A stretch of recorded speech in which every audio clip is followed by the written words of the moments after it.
Good morning, beautiful world, and today I am with a beautiful woman, and this woman wants to get you on fire. Join the club.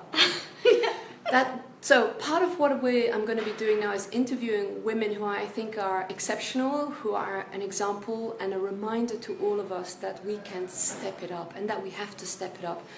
Yeah, good morning. Because actually, you know, what is life if we stay small and in a corner?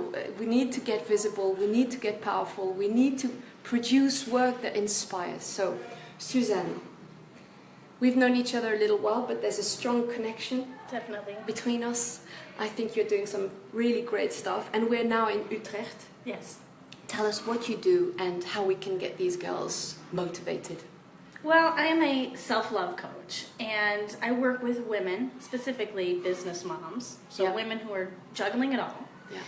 to find inside themselves their true calling, their life purpose, and bring that out into the world in a powerful way and create it their own way. It sounds like, when you say it, it sounds really like, oh yeah, of course, I know this is me, I've got a powerful purpose. But what have you discovered about women in your own journey that you realize is one of the biggest pains? What pain brought you to this point in your life? Hi, beautiful. So for me, it was around the time my daughter was 8 months old, and I was loving her and loving being a mom, but I felt unfulfilled. Yeah. In total. Yeah.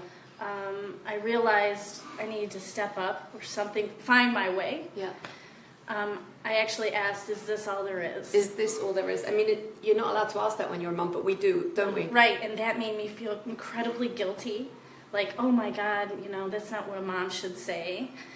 And I shouldn't be feeling this way. So you had all, we're gonna try to keep it to 5 minutes. So Right. you had all of those feelings, and what happened when you hit that point of recognition, of understanding? What made you turn the fire up? Because I knew that if I didn't step up, then I would teach that to my daughter. Example. Whew. And we need to. And we need to step it up. We need to help them. And even if we weren't taught it, we can teach each other. So how do we start within ourselves? What's the first point of starting one of these small fires inside of us? Say it out loud. This isn't what I want. I want more. And say it to a good friend. Write it down. If you are feeling this way, there's a reason for it. And and you don't need to feel guilty, because we need you. Find some support with friends and people like you. And you did a go live recently after one of my go lives, and that was like, we were just discussing how people feel the authenticity of what's going on in your life. You know, you were really, really moved by your own, your own self-limiting beliefs. Yeah. And you did a go live, and you got what, 1,400 views? Yeah, and more. And more. Yeah.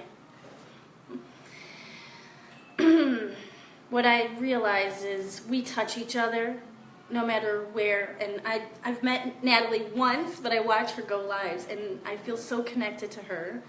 And I realized, oh my God, if I'm not telling my story, then no one else will hear it. No.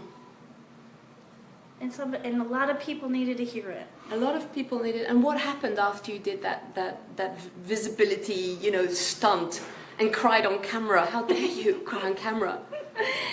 I've heard from so many people about how much they needed to hear that. They resonated. I made new friends. The conversation keeps going. I just saw a woman yesterday who said, oh my God, I saw that video. Thank you so much.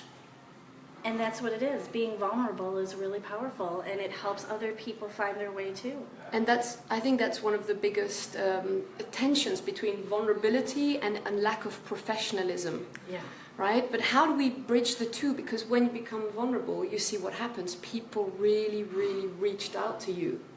And you enabled them to open up and say, yeah, I'm struggling too. How can you help me? Right. Well, we need to pull off the veil on professionalism. Ooh.